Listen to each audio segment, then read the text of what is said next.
This is Southwest 212. We're going to be doing a function rule. Yeah. Here we go. We need to find m and b. We need to find the slope and the y-intercept if we're going to write a function rule. So easiest thing to do on a table is to find the slope. That's the easy one. So let's fill in all of these values for what it changes by. The slope is a fraction of what things are changing by.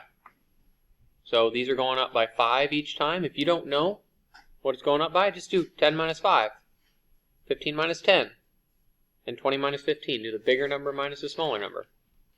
So 5, 5, and 5. We'll check the bottom. If you can't tell, then do 3 minus 1 in your head. That's 2, 2, and 2. All right, we can write our slope.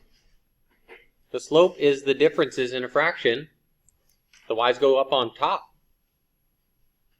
for a rise over run. Because if you're thinking about a graph, the y values are actually the up and down values. That's the rise. So we put that on top. So let's get b.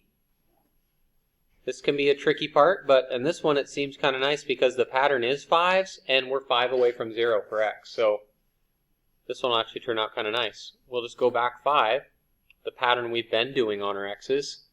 That means we can just continue the pattern we were doing on our y's. So let's go back 2. That'll bring us to 0. That'll bring us from 1 back 2 would be negative 1. So we got our b value. Now we can write that equation. Y equals mx, so I need to put my m next to x, so that's 2 over 5x, plus my b value. Since it's negative, I can just put minus 1. There's our function rule, or our linear equation. Same thing. Southwest 212. That was some more math.